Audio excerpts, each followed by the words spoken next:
There we go. Well, I'm gonna jump in and start getting this thing rolling, man. Thanks for coming.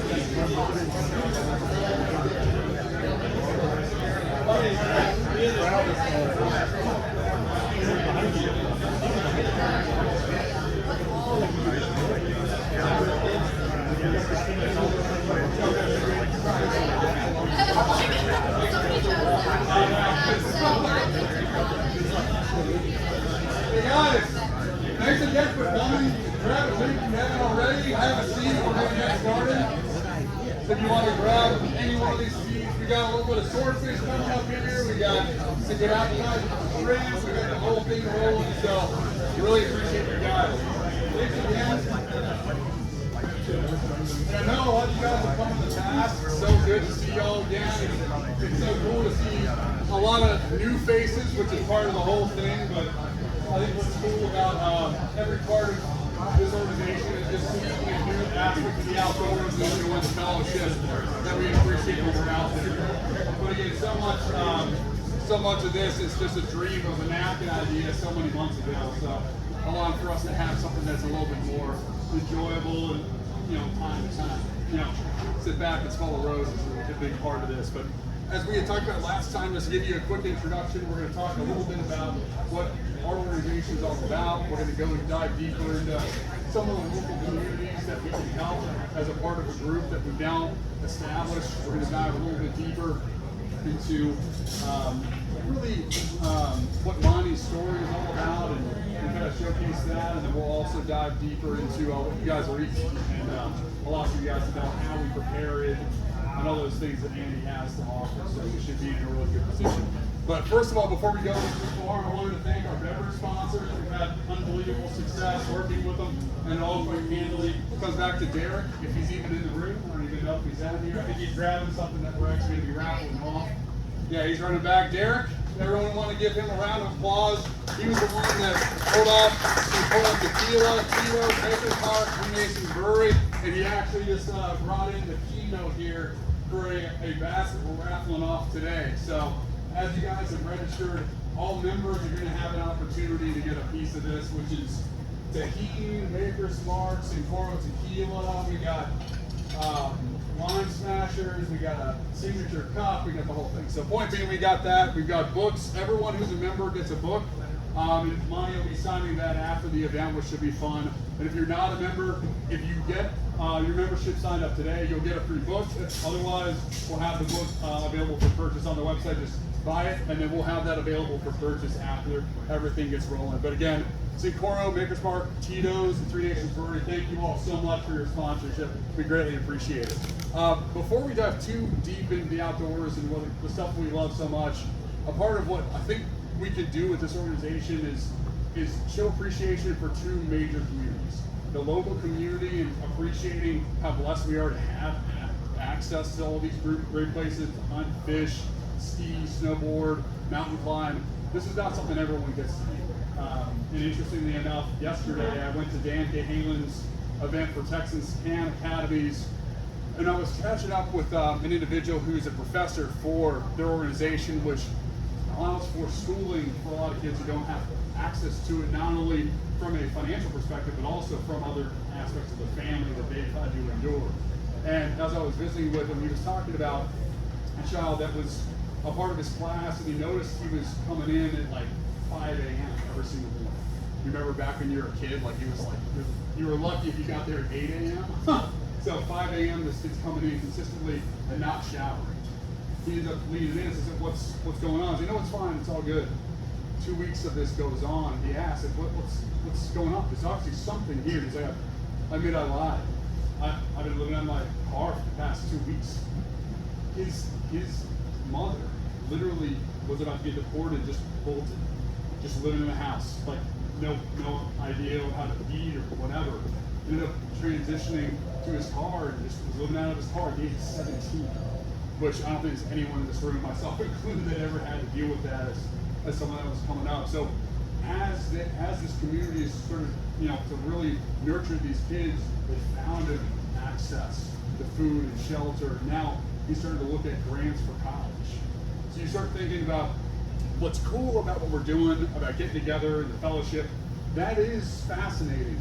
But what we want to do is lean in and ask you all advice as we continue to look at local nonprofits and ways we can help kids and have events, fishing with kids who've never had a chance to fish or hunt, but then also look at narrowly focused nonprofits like Cabins for Clean Water, Bonefish Tarpon Trust, Rocky Mountain Foundation, that quite candidly, no one's joined Bonefish Tarpon Trust that wasn't already in Bonefish and Tarpon. They need help. They need lobbyists. And how do they pay for lobbyists? Finding ways for us to help fund them. So as we start looking at different chapters throughout the country, we'll do it. But Dan's a phenomenal individual. He's had a background in politics. He's helped and grown nonprofits for over 20 years and been a phenomenal partner. So I want to give him the floor for a moment to share with you a little bit more about Texas Can Academies. Hey, thank you. My pleasure.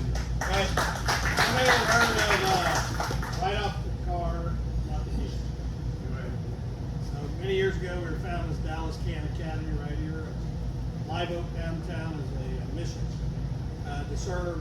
Back then, it was kids that were either going to go to jail or get a diploma. We got rid of the truancy laws recently, so that's not a factor. The fact of the matter is, in the state of Texas, 100,000 kids don't finish high school. The year of COVID, 300,000 kids did not graduate but they entered the ninth grade career. 18% of our adult population doesn't have a diploma. That's going to be 30% by the end of this decade, particularly with COVID. So there are challenges there. What happens when kids don't get a diploma? Their families don't get a diploma. They cost society, they cost their life. But no kid ever wanted to grow up, right, to be a drug. So the opportunity we have is those kids that want to be mediated, want to have the help. We take a 4-year high school experience, we crush it into 2 years, an 8-hour day in the 4. So it's a tight fit. But there's 2,000 kids. We're in 5 cities, 2,000 kids here in Dallas that we serve. Less than 20% of our kids live with both parents. We don't know what factor that is. So I'd ask as outdoorsmen, as Christian hunters, how many of you have spent time on a boat with your dad, your uncle, your aunt, your family members? And they shared life's lessons with you. They helped shape who you are. How many of you went to duck line if your dad would spend hours waiting for ducks to come in? Out of the 2,000 kids, I can assure you, 1,980 of them have never been on a boat with a duck. And what they learn about guns is not what your family taught you about guns. So there's an opportunity to mentor and have them a part of your life, and we welcome that any day. And I just appreciate the opportunity to represent you and give a shout out to the Can Academy. I think we're It's my pleasure. And again, look at their website, texascan.org. Find ways to contribute. I went to one of their events. Dan's incredibly gracious at letting you lean in and learn a little bit more about their organization. But everyone give a round of applause for Dan. And it's phenomenal. Well, I know let's discuss our purpose a little bit more. Naturally, the intent is to allow for everyone to learn a little bit more about the outdoors. Find a way for us to educate not only new outdoorsmen, but also people that have been doing it their entire lives, so you can learn a little bit more about ways to get involved and be a part of this. And you just heard, part of what we want to do is find ways to give back, not only locally to organizations that may or may not be directly active on the outdoors, but also ones that are involved in, let's say, some sort of conservation or other organizations as well. So looking at our opportunity to do so, you all essentially are a part of that. This is a founding chapter. Our intent is to go to Austin, Houston, a number of different cities. And as we continue to expand this, if you have an interest in getting more involved, there's never going to be a time that I don't take your call. So please, lean in, give me a shout. We'd love to have a chance to visit with you. And even if you aren't interested in getting involved, you know someone in Houston or Austin or some other city that is, we'd love to talk to them and discuss how we can make this thing happen. And as I mentioned before, this was a napkin idea, as most ideas are. Can't necessarily say it was a great or terrible one, but here we are. So these guys made this happen, and making sure that we've got the opportunity to have people from all different corners of industry and outdoor backgrounds. It's been a blessing working with each one of them, and you can see no one wants to measure which fish is biggest, so we'll just go with Andrew, having the biggest animal on the sheet there. So again, thanks guys for everything, for being a phenomenal board and making this all happen. As a background for Monte, and I don't want to take the stage for too long, how many of you guys have caught a migratory tarpon? I thought it was more, but anyways, how many of you all have caught one on fly? All right, I'm going to pick one of them out. Brandon, give one adjective for what that first attempt was like.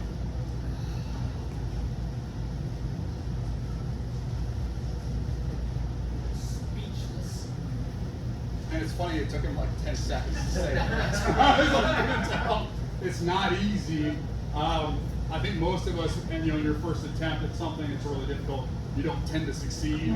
I think a big part of what Monte's going to talk about is that same point. There was a very short time span when some of the biggest world record tarpon were caught in an area called Homosassa, Florida, just north of Tampa. And watching all these different people from all different corners of the universe, people as high and famed as Ted Williams, an ex-baseball player, and seeing these incredibly astute people get into it has now blossomed into an entire tournament scene of people from all walks of life, people in the lowest form, doctors.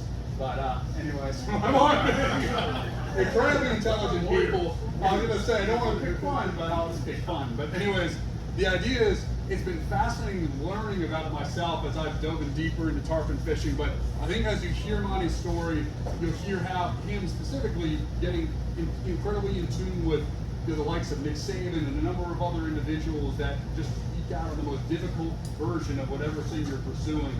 You'll hear in these stories of all these different famed anglers and guides, but it really makes us feel alive going after, be it bow hunting for elk versus going for a rifle, or going after tarpon with a fly versus going with one with a spinning rod. And I think that'll be a part of what you guys will enjoy. But Monte, there he is. Thanks again for your time, man. Really good stuff.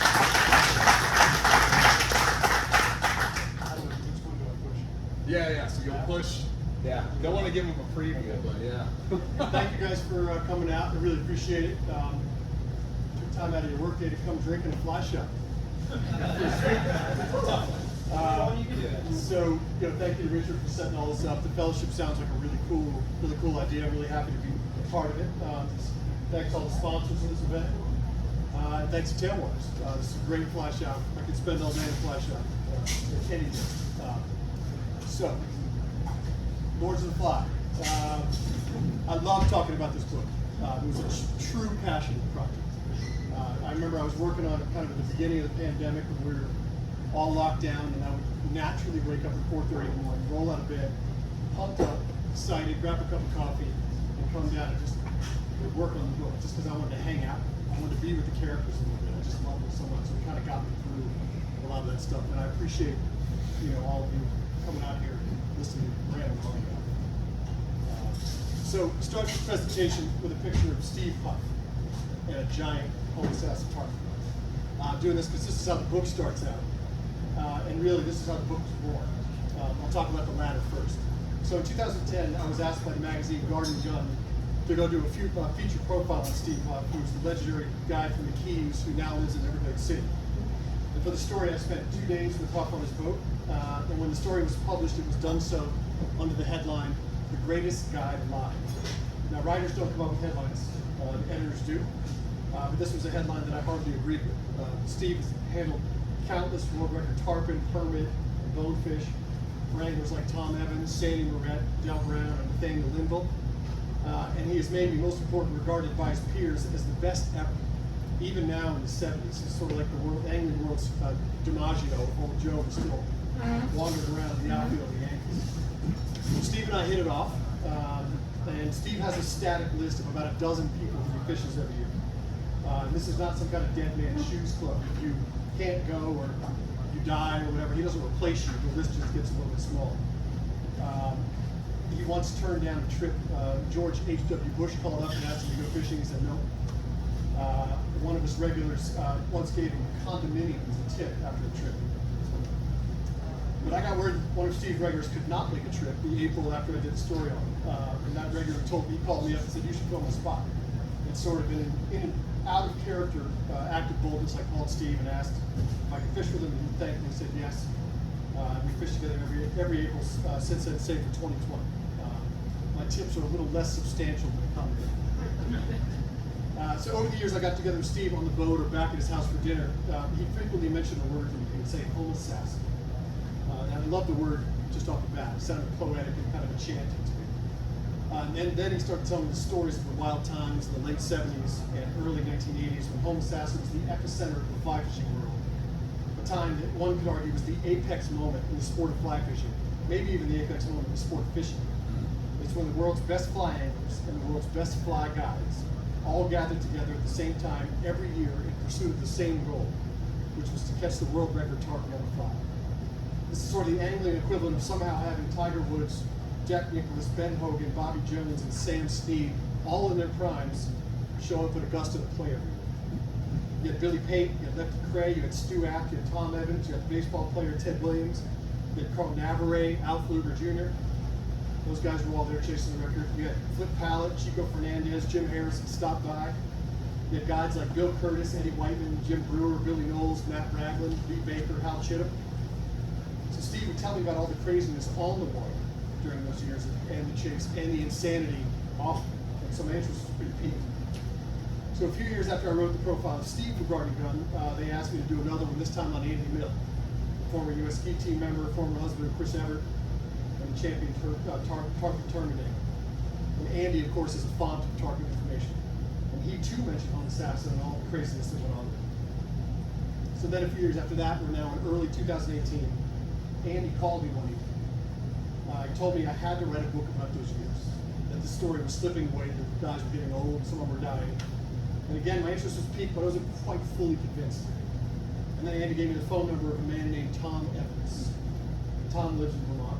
So I hopped in the car and drove up with him, and I sat and listened to this gravelly voice, physically banged up guy for 2 straight days. And I remember driving home in a snowstorm and thinking, holy cow, this is a book. Now my agent, as I feared, was not immediately all gung ho about this. I'd just come off writing 2 books about football coaches. And a fishing book was not exactly what he had in mind for our next venture. There are, believe it or not, more people who want to read about college football than fly fishing can talk about. But at this point, I felt like it was something I had to do. So I talked to my agent a little bit more. I wrote a proposal. He liked it, got a publisher to buy it, and off we went. So back to this photo. I start the book with a scene that pretty much blows homosassa up. This photo is from 1977. No one in the fishing world really knew about homosassa and its giant tarpon at this point in time. It's just a tiny crabbing town about 70 miles north of Tampa. And on the water this day, Tom Evans was, let's say, predisposed. He was hanging off the back of the boat due to some intestinal discomfort caused by eating bad fried food for weeks at the time. So some fish came by the boat, and Evans told Huff to cast for him. And Huff said no at first because he was a guide and didn't think that was the right thing to do, but Evans insisted. So Steve eventually did make a cast to the fish, and one of them was this beast, a 186-pounder, that topped the previous record for tarpon on a fly by 16 pounds. Huff never actually submitted this one for official certification because he thought it was the wrong thing to do as a guide. But this fish, when word of it got out, unleashed a maelstrom on homosassa and would have repercussions for the people who came and for the place itself. And it also infuriated Tom Evans for years to come. So this is the late great Billy Payton. Certainly one of the most famous saltwater anglers of all time. He was an incredible talent, he was dedicated, he was determined. He's the big dog on the water during this time in homosassa, bigger than Navarre, Evans, and even Ted Williams and Stu Apt to a certain degree. He sold his father's textile business for tens of millions and then dedicated his life to fishing for world records. He broke the world record for tarpon on the fly numerous times with homosassa, seemingly flip-flopping with Tom Evans every year. And he and Evans had a great rivalry, but it was only a rivalry in one man's mind. Evans was a stockbroker from the Northeast. He couldn't stand Billy Payton, who was the textile heir from South Carolina.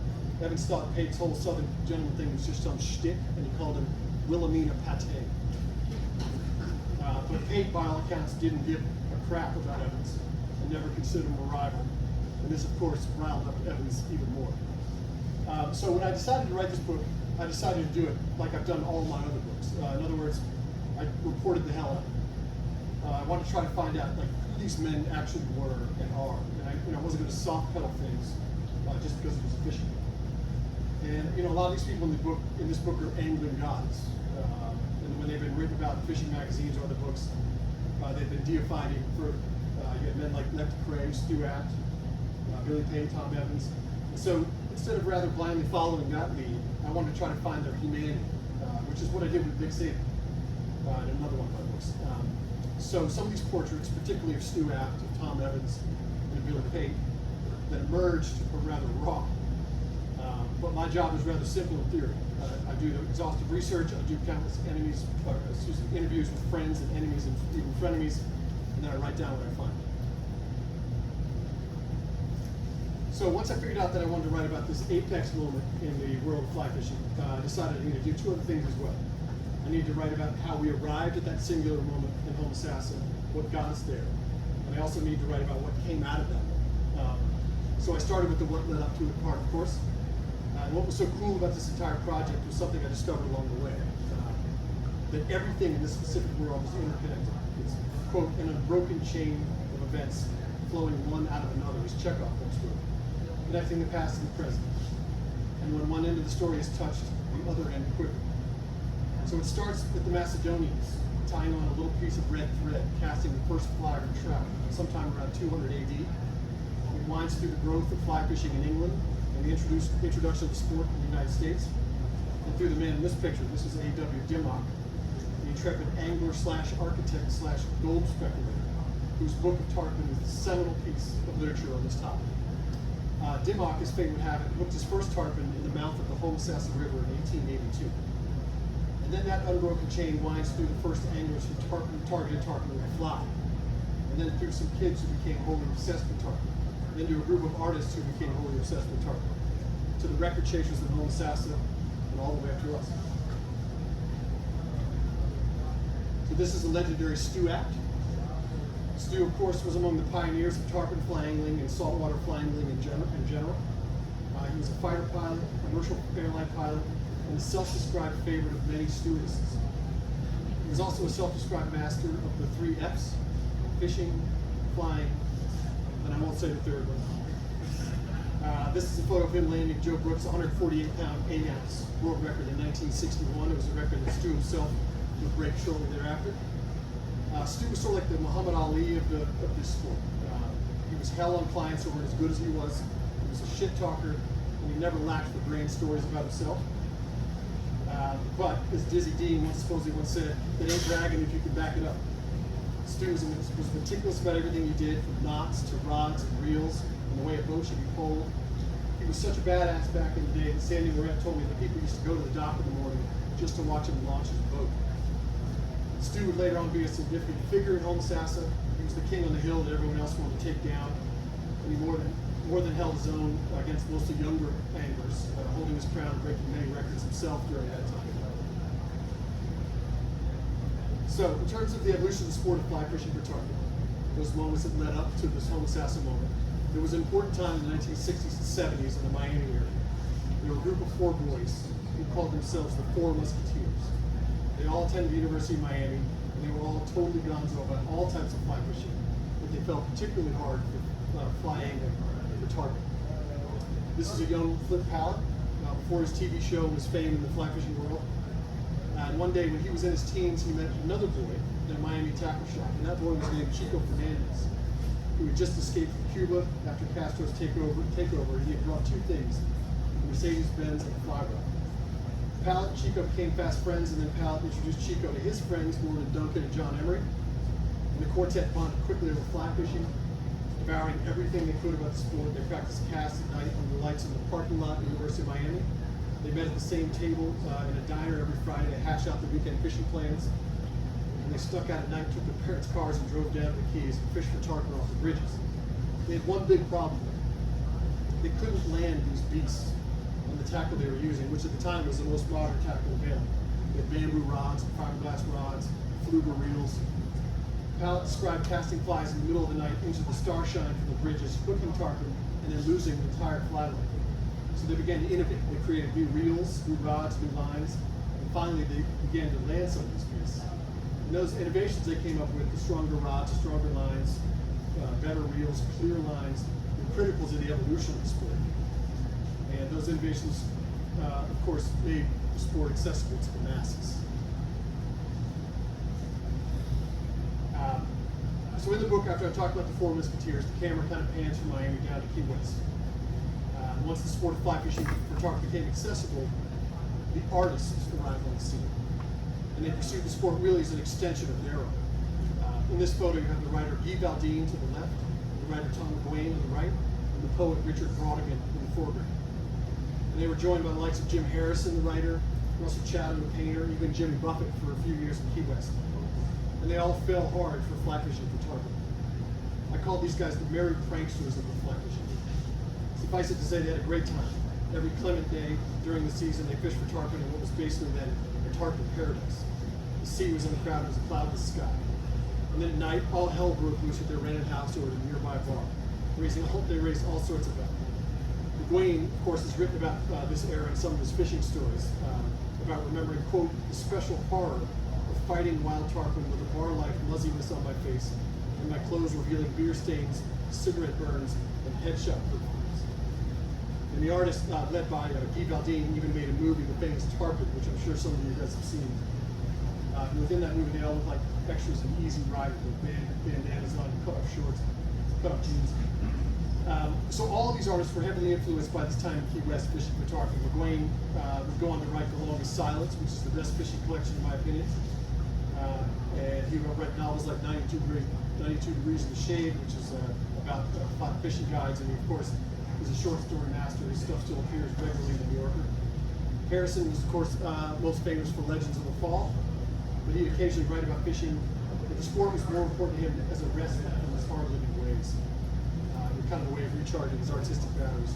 Russell Chadwick's most famous landscapes were of the American West, but it's not too hard to see the influence of the vast Key West sky. And tarpon fishing for these guys is related to their art, kind of represented in a way the true duty of the artist, which is to try to explain the unexplainable. McGuane would quit drinking and eventually leave Key West, but Harrison, Valdine, and Chadwick kept the party going for a few more years, a little too long as it turned out. Things went a little haywire. One of my favorite anecdotes of the boat was when some anglers one day spotted a boat that looked unmanned. It was just floating freely around Key West, so they motored over to see what was up. And they found Harrison, Valdine, and Chatham all passed out on the boat's floor after what presumably was a pretty big lake. This is a photo that Tom Rosenbauer from Orvis took in the Keys a few years ago, and that's my fly line in there. Never feared it, never came close to landing that fish. Never once slowed down. But I love this photo because I think it gets to the heart of why people love tarpon angling with the fly so much. That initial eat was just so insane. Steve Huff once described it as if someone dropped a Steinway piano from a helicopter into the water. And that initial pull of a tarpon was just otherworldly. It sounds like a really silly thing to say, but the first feel of a big tarpon, the first pull of a big tarpon was really a life-changing event. I never felt anything like it in my life. You're hooked up to a 6-foot-long animal, you're holding a 5-ounce fly rod, and the animal's thrashing and running and jumping and actually fighting back. It's just a pretty incredible experience. Tarpon themselves are also just remarkable. I mean, they can grow up to 7 feet long, well over 300 pounds. They've been around for 50 million years, and the individual can live up to the age of 80. They live in the deepest ocean, of which we know nothing about. We know more about the moon than we know about where they live. And they just look so cool. I mean, the silver plates in their bodies can appear green or pink or purple, depending on where you are. I think they're just spectacular creatures. And connecting with one of these big tarpon is so incredible, in fact, that it's really hard to describe, and hard to put into words. So I let one of the merry pranksters do it for me. One day during those Key West years, while on a boat with Valdine, Richard Brodigan, the poet, played his first ever tarpon. And later on, back at the rented house, he and Valdine sat down and smoked a joint, and they filmed a scene for the movie Tarpon. And in the scene, Brodigan talked about the experience of hooking and playing that tarpon, and he described it as immediate unreality. I don't think there's ever been a better way to describe that feeling right there. So, as I mentioned earlier, as part of the mandate for this book, I felt like I had to write about what led up to those great almost sassy years, but also what came out of it. There was obviously a lot of great gear, a lot of boats, a lot of great reels and rods that came out of that. But there are also a lot of great people that kind of emerged from that era. I think we're in an interesting time in the fly fishing world, but that was the case even before the pandemic. We had legions of new people coming to the sport, and I feel like that momentum had already started. Back even in the early 2010s, fly fishing suddenly became kind of cool and hip. The clothes got cooler, they got more form-fitting. The hats had kind of like a skateboard-like fashion. And it bros with beards and flat-rimmed hats with like craft beers and weed that kind of dominated the whole scene. But you had other groups, particularly women, who moved into the sport in a huge way.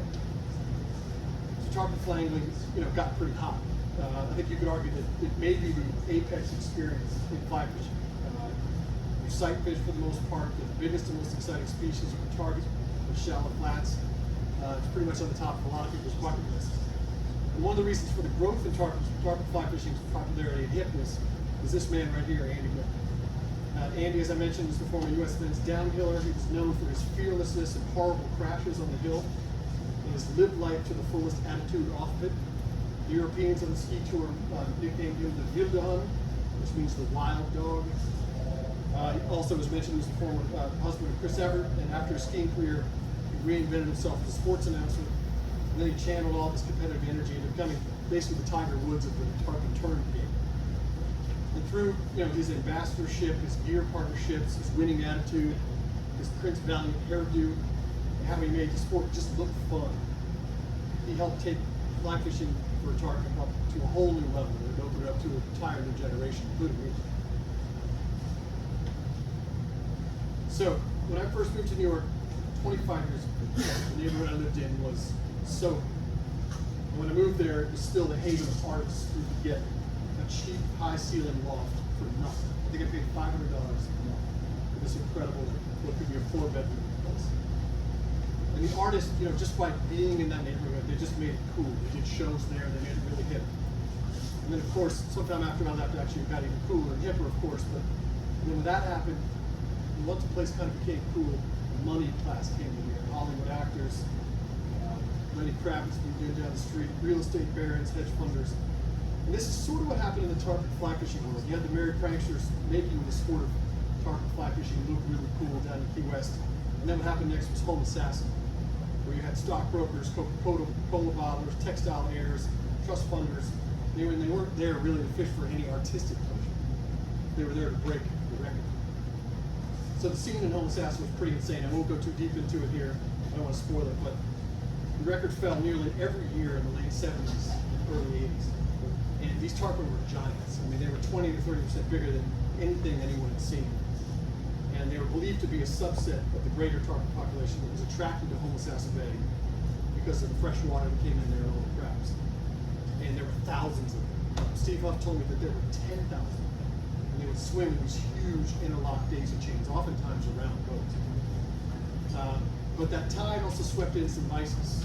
There were cocaine. There was cocaine. There were women who were not wives. And nearly everyone there who was there succumbed to it. And the high wire act of trying to break the world record on the water every day, the competition, the concentration, the physical toll, and then the partying very hard off of it was kind of a volatile mix. You had rods, lines, hooks broke, but so did marriages and so did people. It got to the point where the anglers started to refer to the place as home smashing. But all of this was sort of the allure of writing about this. It's the obsession. Obsession can lead people to amazing feats. Obsession led people to the moon and to the top of Everest. But it can also serve kind of another purpose. In a smaller sense, it's the thing that gets us out of bed, that animates us, that gives meaning to our lives. Obsessions, no matter how inconsequential they seem, like baseball card collecting or fly fishing for tarpon, are sort of what make the world go round. But like many things, they can be, and often are, taken too far, and they can crush you. I think of the great Sylvia Plath quote. She said, quote, "I desired the things which would destroy me in the end." And in the end, it was not only hooks and rods and marriages and lives that were destroyed, it was the place itself. Because of the crowds, because of the environmental degradation, the fishing at Home Assassin fell off the cliff starting in the late 1980s. The tarpon just left. What used to be 10,000 fish became just hundreds of fish. And the record hunters left too, and the white-heeled tarpon world kind of returned back to the Keys. And one of the reasons Home Assassin became Home Smasher was because of a mobster. One of the true joys of diving headfirst into a book project like this is the things you discover along the way, the stories, the facts, and especially the characters. I'd never heard of Bobby Era, that's Bobby right there in the front, before I started this book. For those of you who don't know, Bobby Era was the son of a famous hitman for the Genovese family. Era became a mobster himself, as sons of mob hitmen tend to do. He looked like Danny DeVito as the Penguin, when no one told her that to his face. He was based in Miami. He was part of the ring that got Colombian cocaine into this country via the Bahamas, allegedly through the country's Bahamian prime minister. Era worked closely with a guy named John Roberts, who was the famous cocaine cowboy. And of course, there were grisly, bloody hits in broad daylight. There were cars exploding with keys at the ignition, the whole kind of mobster gangster deal. Era was convicted of drug trafficking, but never convicted of murder, but that wasn't because of a lack of guilt. It was because his lawyer was the famous Roy Black of William Kennedy Smith fame. And Era did spend a good portion of time in jail, and he missed many Tarpon seasons, much to his chagrin. Because when he wasn't mobstering or in jail, Era was fly fishing for tarpon. He was totally obsessed with it. He had his own line of boats. He had a whole company of push poles made, and he even played a big role in the founding of the Able Reel Company. He had one problem though when it came to fishing for tarpon, and that was that he only had the forefinger and the thumb left on his left hand. The result supposedly of a boating accident. That made it difficult to fight and land big tarpon, which frustrated the hell out of him. And he was famous for his on-the-water tirades after losing a fish. He would frequently chuck all of his gear overboard. Oh yeah, he was taught to tarpon fish by none other than Flip Powell. So Era came to Homosassa. He fished, for the record, both before and after his stint in prison, and he made life miserable for everyone else in the area. Tires were slashed. He ranted and raved at people in the water who he believed could cut him off. He threatened to kill people. Businesses in town disappeared mysteriously after they crossed him. Undercover agents were sort of swimming all around town during tarpon season. And many guys began to carry guns after he arrived. But I loved researching Bobby Era, talking to his former business partners, talking to Steve Abel, talking to the officer who arrested him, to the anglers who threatened him. He was a mobster who loved fly fishing for tarpon. I will admit some trepidation in including him in the book. I live in Brooklyn. I was worried one day there'd be a knock on my door. A bunch of dudes with black suits on and Uzis and hey, Mr. Burke, this is for Bobby. Hasn't happened yet. So, if there's a central character in this book, besides the tarpon, of course, it's Tom Evans. Evans is now 84 years old. He's certainly not everyone's cup of tea. He's brusque, he's outspoken. He is, as I describe in the book, a bull who is always very pleased to find himself in a china shop. I start the book with Tom, pops up throughout it, and then I end it with him as well. His relationship with Steve Huff, who guided him for many years until they had a weird breakup, is fascinating to me. His relationship with everyone else in the book and in the tarpon is also fascinating. But there's another reason I think that he worked well as the main character for the book. The arc of his physical and mental life very much mirrors the arc of the Homosassa fisherman. Homosassa was once the epicenter of the fly fishing. It's hallowed ground, kind of like his Yankee Stadium, it's El Capitan. Once thousands, if not 10,000, very large tarpon used to visit it every single May. And then suddenly they just stopped. Pressure had something to do with it. Water issues, environmental issues were the bigger reason. Tarpon disappeared, and then all the world record chasers disappeared, all except for Tom Evans. He kept going back to Homosassa year after year, even after it declined, becoming the kind of epitome of Einstein's definition of insanity. He was just, to me, an irresistible character. So over the years, age, surgeries, and other things have caught up to Evans. He was a former collegiate nose tackle and wrestler, to the point where in the last decade or so, he can only stand for a few minutes at a time.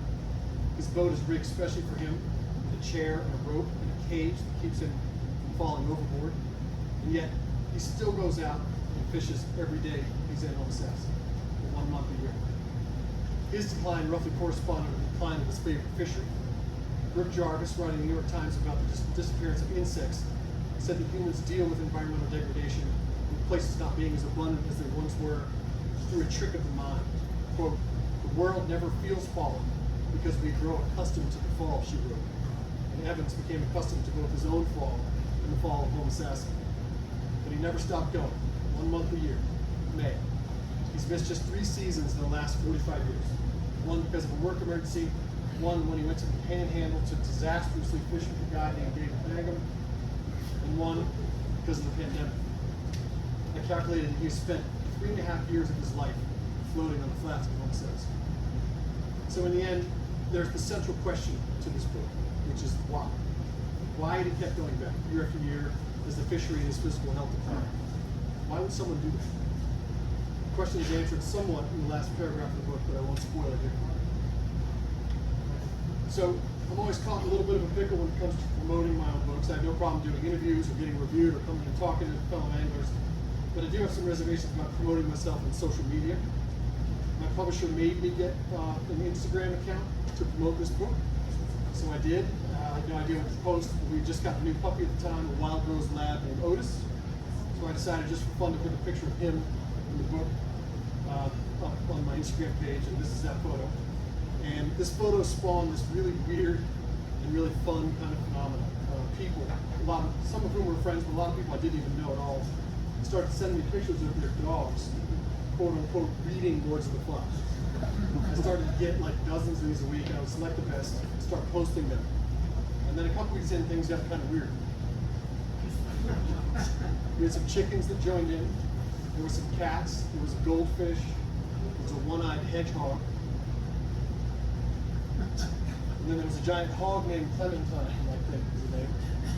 So thanks again, everyone. Thanks for coming out. I'm happy to take any questions. I'm happy to sign any books. Thank you.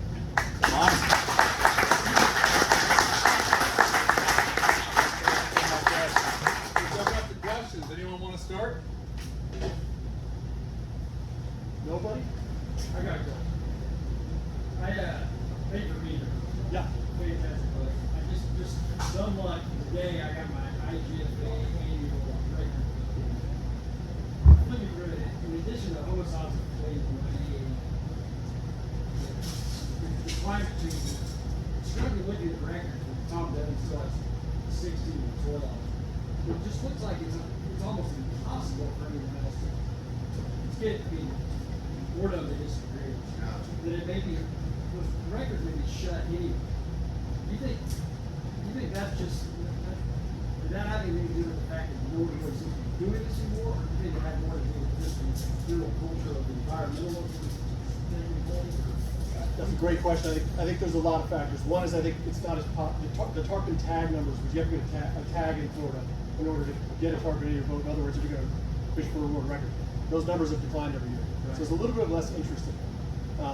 Also, I think that those records, particularly Tom's record at the 12, which is 194 tarpon, it's just impossible. Like there are just not that many fish that bigger than that swimming around. There's not many people who can land that on 12-pound test.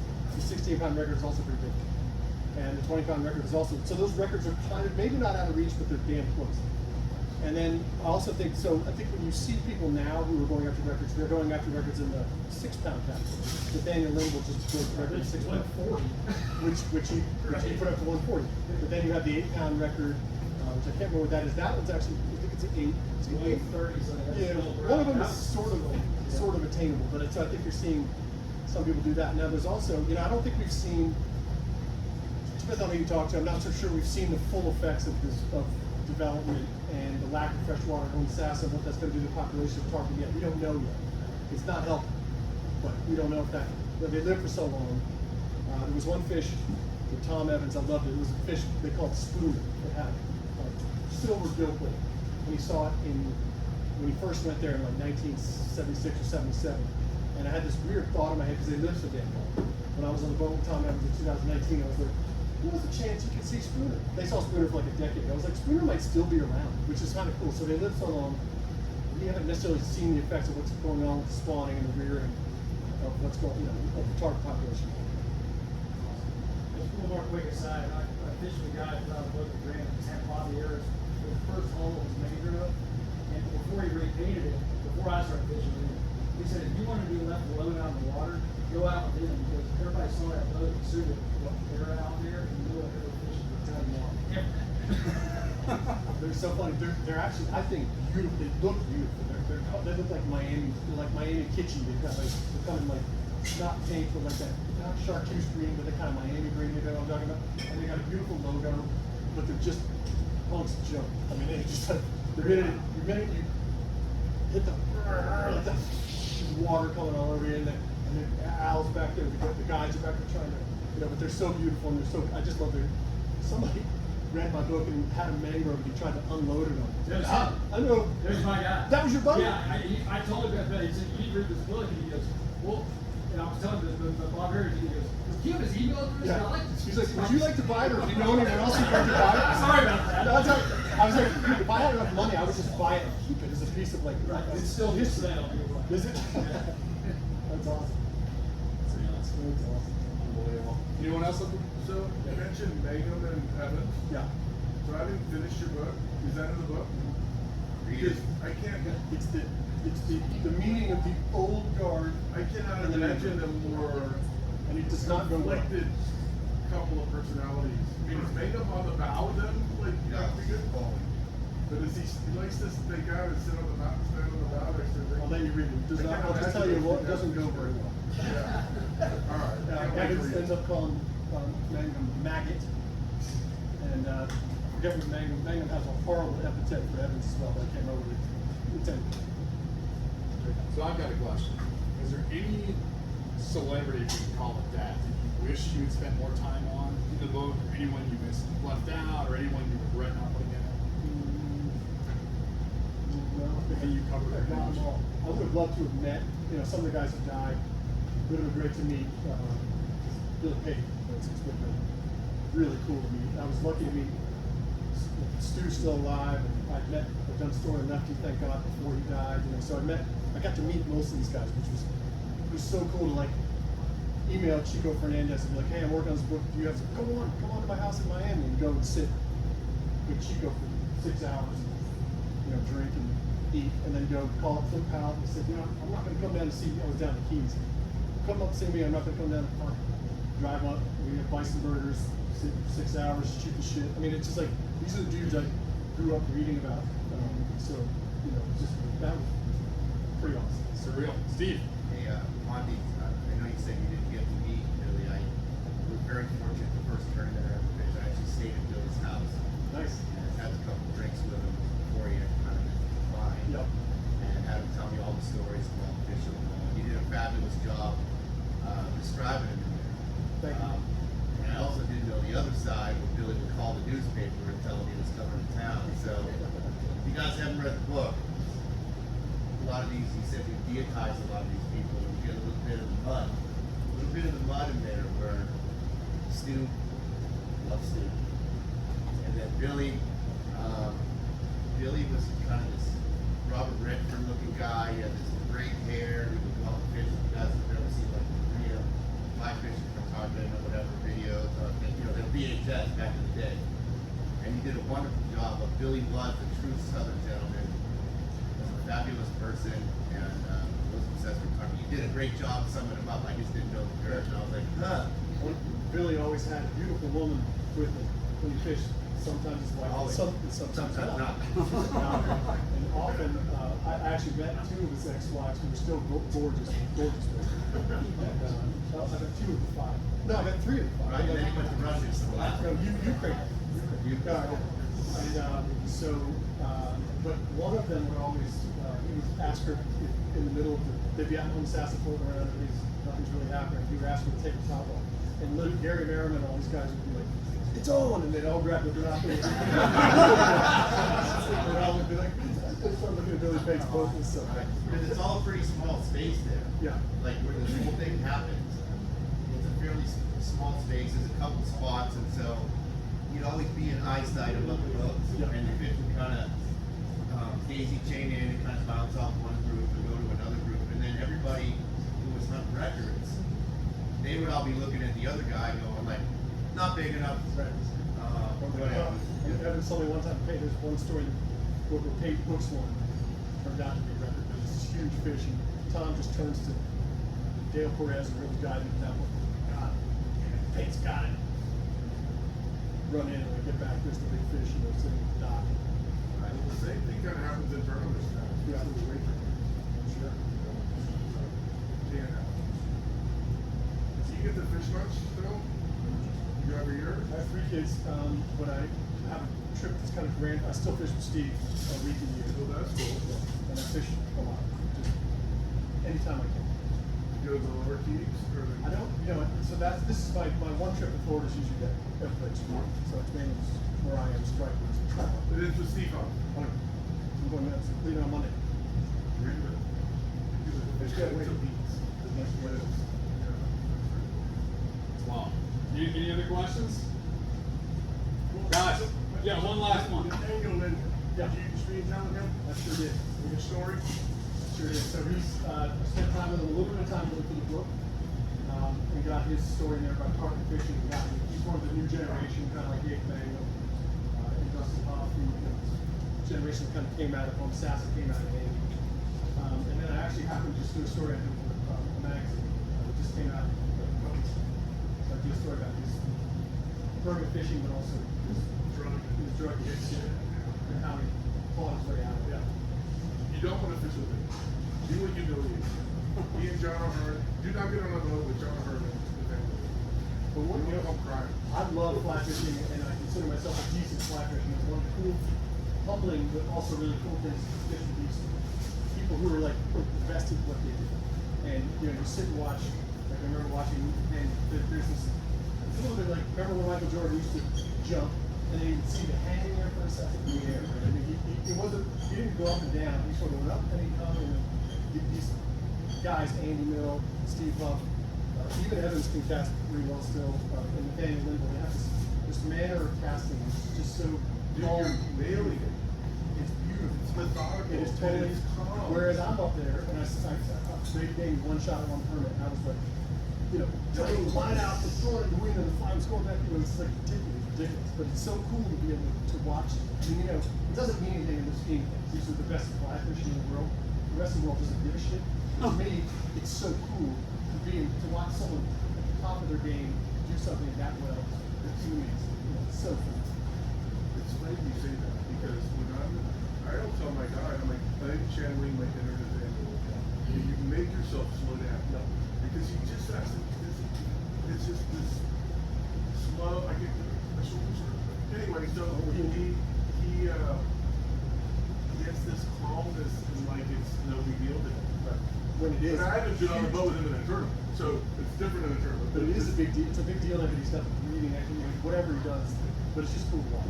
And you asked about your first tarpon, and watching this presentation made me think about it. It was at Turner Flats Lodge in the morning, crack of dawn. I'd never cast a tarpon before, rolling tarpon, not just seeing rolls. The first feeling is I flipped a Volkswagen, and the next feeling is, oh my God, it's the sound of the crashing and the gill breakers shaking, and then when it hits the water, and it's like all I could think of was like the sound of a porpoise at SeaWorld crashing back in. So anyway, it's over. It changes your life, and it's the mayhem. It's between the point where you hook the fish and you clear the line and get them on the reel, and that first run. That's where all of the real greatness is. I've literally told people, I live in Brooklyn, New York, it's not a hotbed of tarpon fishing, actually a hotbed of fishing without tarpon. But I've told people I remember my first fish, I remember the first poke. And I think that it literally did change my life. I'm not saying maybe like, I didn't become like a psychologist, something like that, nothing like that, but it changed the way that I looked at like the world. So The other thing that changed when you see in a permit in the water, those are just majestic. Well, guys, again, let's thank Monte. I think we can all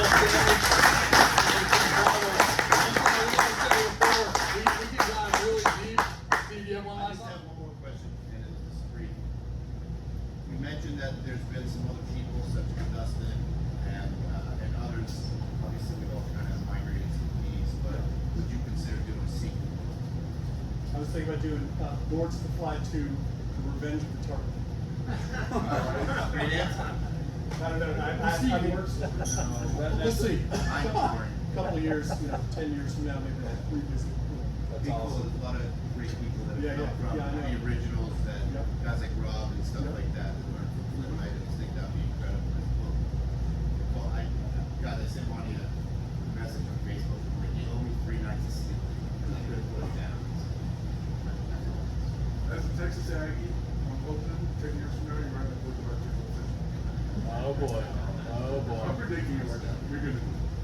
You guys- did no more talk All time. right. Cut off. All right, thank you so much for coming, man. So great. The one thing I wanted to mention before we dive too deep, we are raffling this off, so wanted to make sure that we have an opportunity to do this just after you catch a giant fish and you're sitting there about to go back to the dock. You always wonder, it wouldn't hurt to have a cup of something. So looks like Brandon McCormick won it. Give Brandon a hand.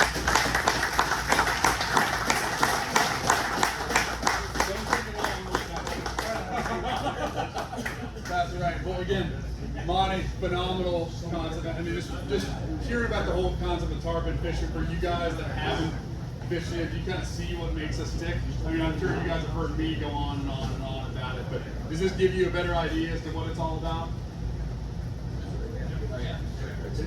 It's a wild sport, crazy people, I guess mafia bosses, which I didn't realize are part of the journey, but it's unbelievable. But as we transition, a big part of enjoying the game is also enjoying the harvest. And someone that's done a phenomenal job at doing so, allowing for us to realize what it's like when you finally catch this giant fish, which in this case will lean towards swordfish.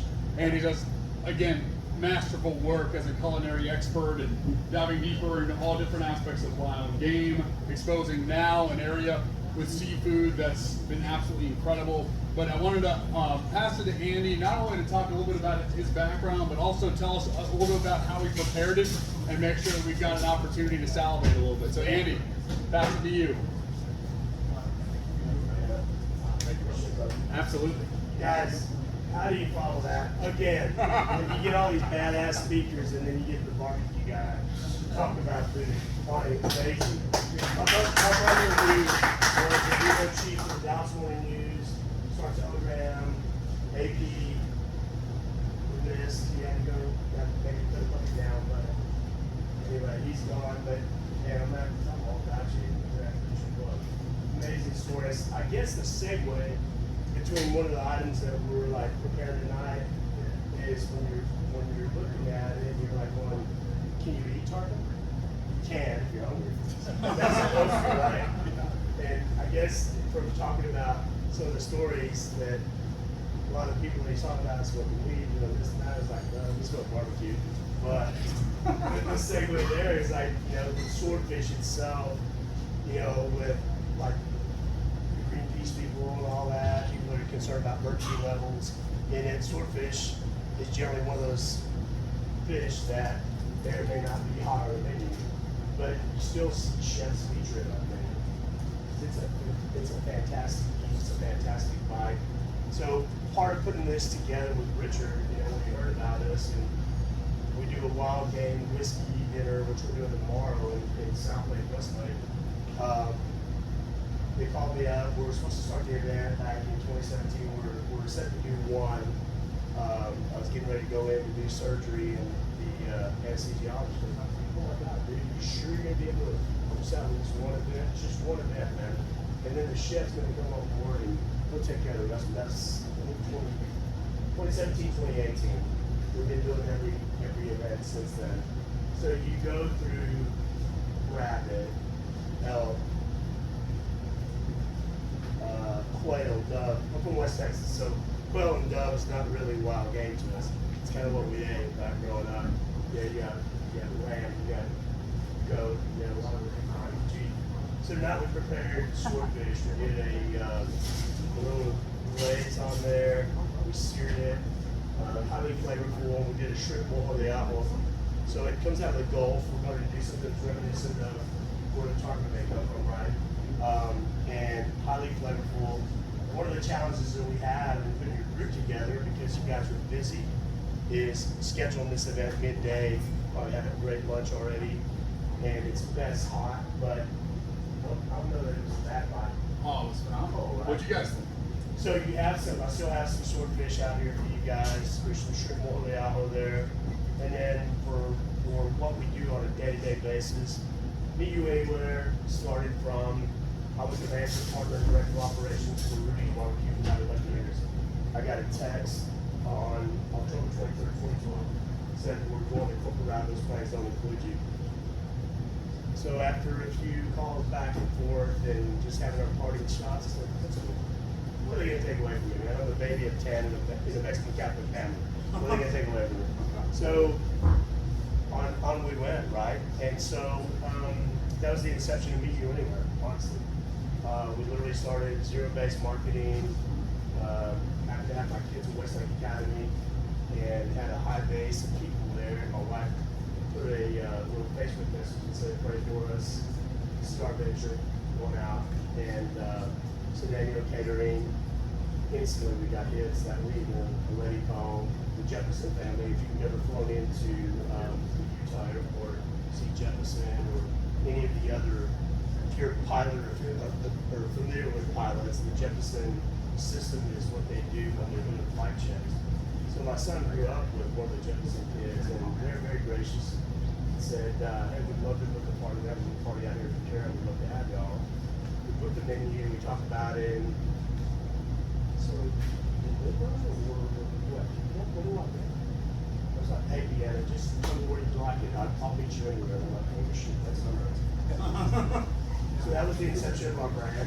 I thought, what is more quintessential Texas than the Texas Ranger badge? The Lone Star of Texas on there, the horseshoe for good luck. And in my past life, I was a state representative for the National Restaurant Association. So I had the ability to go to Washington, D.C. and Austin, and we do a lot of lobbying. And how they hooked me was, they wanted a Mexican guy over there. I'm like, kind of a West Texas guy. I didn't really think that was the thing, but they called me up and they're like, "Hey man, would you rather pay $300 an hour or $300 a year?" I'm like, "For what?" They're like, "For legal counsel." I'm like, "That's a no-brainer, man. Man, we need you, man. We would love for you to be on the board. We'd love for you to come on board. We'd like to get you on the state board." So the more and more I, sunk into it, there's nobody fighting for our rights in the industry. Nobody. And literally all the industries that we touch, literally we had a president at the time, Brad Lomax, out of Corpus Christi, and his mantra was get connected. And so literally everything led into that. And so what industries did we touch? We hired attorneys, we hired engineers, we hired architects, we hired, PR people. So everybody we touched an industry. So it's very fascinating to me to really get into depth with it. And I think there's a lot to offer. So my point is that once this point in my life happened, I'm like, man, I've done all this already. I've been to Austin, we've lobbied for the little guy. I've been to Washington, D.C. I sat with Charlie Stenholm, who was a congressional member of my district in San Angelo, and literally go in before he's about to go on the floor, and I'm like, "Charlie, here's the problem. The problem is, it's almost like it's cyclical, right? Everything's happening right now in our times." And I was like, "Charlie, here's the problem with everything that's impacting our industry. You guys are concerned about it being okay to push minimum wage, to push all these other issues that you're cramming down our throats. And here's the problem.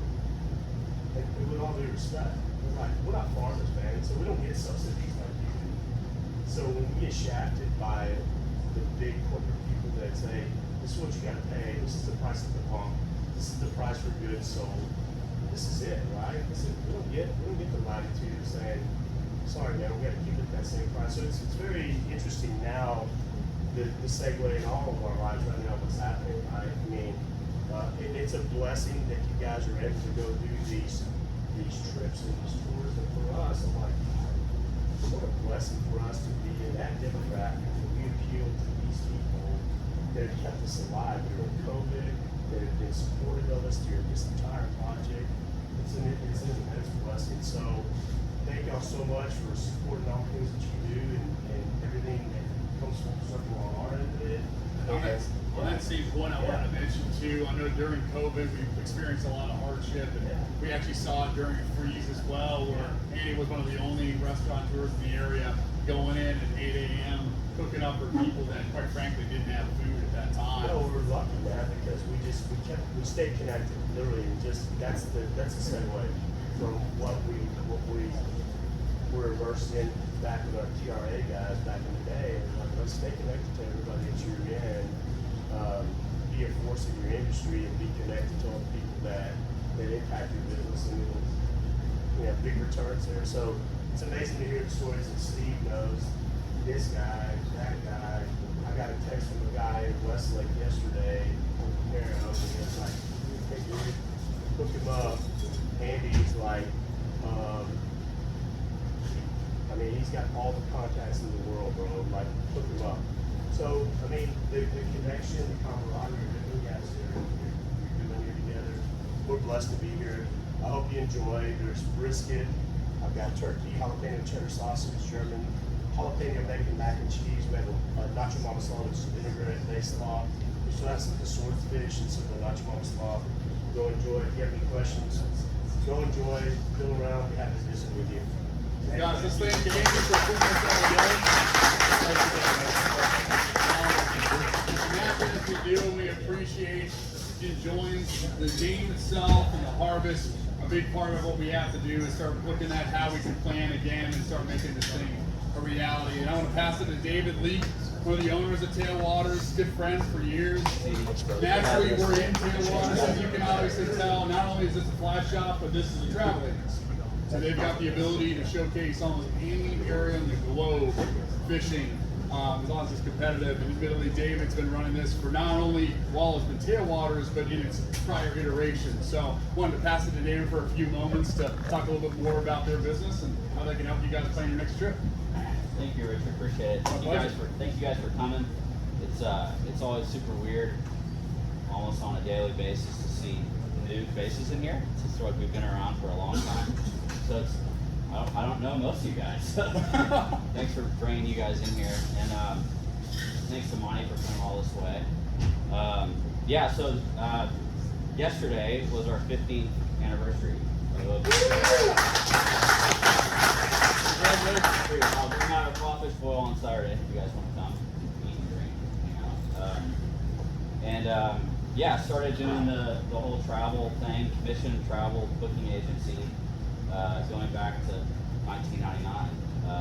So, been around the block a while. My story's kind of like Billy Pate's. I sold my dad's company for a couple $100 million bucks, and then anyway, here we are. Would love to work with you guys. You don't pay a cent more for booking a trip with us, and been going all over the world for over 20 years. Our register's open. If you guys need anything from the shop, and that's really it. Happy to meet you guys. Are there any locations you want to showcase? I know Woodland's been a big part of you guys' business, and going there, going to Mexico. Are there any particular ones that have been your favorite personally? Yeah, sure. There's favorites, and then there's kind of where would you go if you had to go one place for the rest of your life, kind of thing. And there's Indian Ocean, and then there's the Yucatan, or Southeast Louisiana. So, as an industry as a whole, we're coming out of the travel industry as a whole, coming out of COVID. You have this insatiable demand for travel, but a lot of liabilities on the books with guys who book trips in 17, 18, 19 that still hadn't gone. And so, I'm answering your question along the way. If you do want to go somewhere like the Bahamas, you got to book it now for next year. My personal favorite kind of corner of the world, or at least this hemisphere, is Ascension Bay. So if you're into permit fishing and don't want to, nothing against keys, but if you want to experience the Latin world version of permit fishing, it's really, really special. So much so that we did the sales and marketing for a lodge there called the Tailwaters Club for the last 12 years. And I'm actually now part of a group that just bought us. So that's a cool project that was sort of, I think it's always been in the cards, but was sort of hastened by COVID and all of that involved, all that entails. So, but yeah, the redshift thing is a big part of our day-to-day as well. I was telling Monte about this little place called the William Plantation, which is on the west bank of Mississippi, south of New Orleans, and work with all the best guides in the parish, and still a year-round deal. So if you want a weekend trip, that's a good one. Back in the day, the Indian Ocean was the coolest. You know, Seychelles trips are over the top. I think as much as we still do a ton of guys there every year, you got to be a little more particular about your tide and wind, and because they're fishing it hard. You know? So it's really cool that there is a place like the Florida Keys. There really isn't anything like it, where you have people everywhere and 2,200 charter captains or whatever it is, and you still got tailing permits swimming around. You know, pretty wild. One question I do have, there's a picture of you holding a permit by its tail at this level. Yeah. I don't know if you remember that picture. Oh, yeah. No, we're talking about Monte and migratory tarpon and all this stuff, but while we're talking about it, obviously permit or big game fish that are almost impossible to catch on a fly. I don't know if you know the picture I'm referring Yeah, to, of course. but tell us about that story. 63 pounds. Huh. No, It was 40 something. one, that was not a very ethical way to pick up that fish, with hindsight. But no, there's a little between Abaco and east into Grand Bahama. There's a little tiny flat as big as a parking lot at Walmart or something called Burroughs Keys, which is next to Moore's Island. And you don't see many permit, but every fish you see is over 20 pounds. And it's a long run from either way. And you drift this flat for 10 minutes, and then you get to the bottom of it, and you go around, and you pick a different line, and you kind of. So every time you drift the flat, you're at a different tide, and there's kind of new critters on it, and it's right next to 600 meter deep water. So there's always sharks and turtles and rays, permit, and so we're at Deepwater Key, which got killed by the storm, but we make this run out there, and it's just like any fishing story. We roll up on the flat, and it's like, oh my god, is that a shark? Oh my god, it's a permit. So like motor, turn off the motor, still trimming up, rolling into this thing, get as much line as I can, put it down there.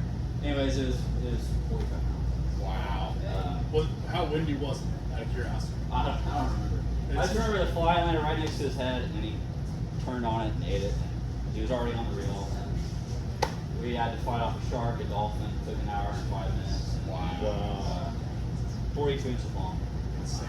Well, that's what you can see naturally by going on a trip with him. It's guaranteed. But anyways, I'm just saying. But the sad thing was, Yeah. I won't tell you who I was with, but the rest of the day, I obviously had to take a seat, and that was like at 7:45 in the morning. Right. So I had to stare at this guy. There's like a 30-pounder, 60-pounder. I mean, like it was the most biblical day of permit fishing. And he couldn't get it out of the shadow, and I'm just like, oh my god, please throw him in the ocean and get out of the way. You got to make that. Nathaniel Linville would have made that person sad. Oh yeah. Well, he would have been by himself. Yeah. Or Chadwick got it. But yeah, it was a special day. That's a really cool part of the world.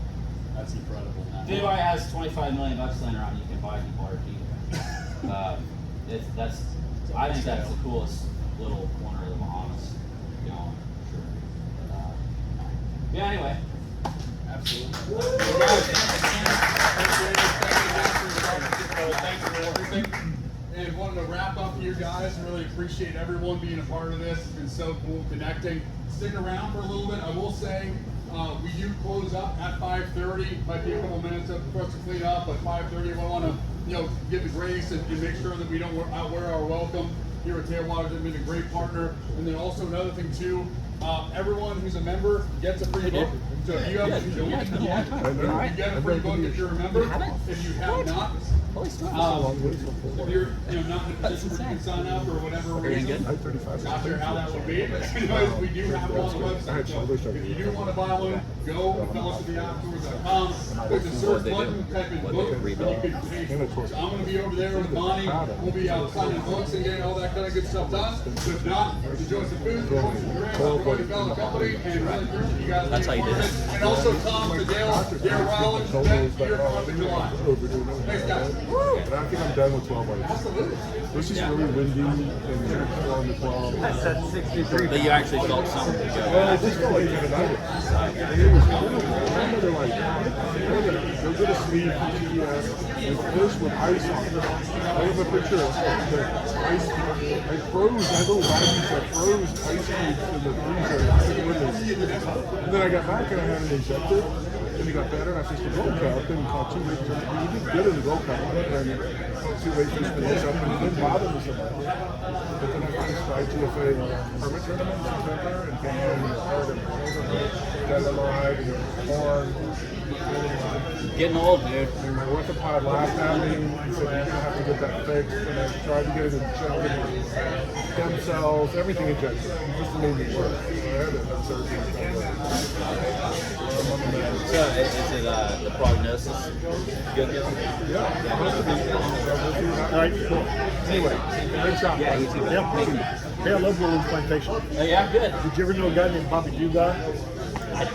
Yeah. Yeah, so my father-in-law was a big farmer. Okay. And I'm sure he used to shot here. 16. Yeah. And we used to go down there and say William Plantation drinks other Rebel comfort. Black. Rebel Blackwell, absolutely. Bobby Dugai.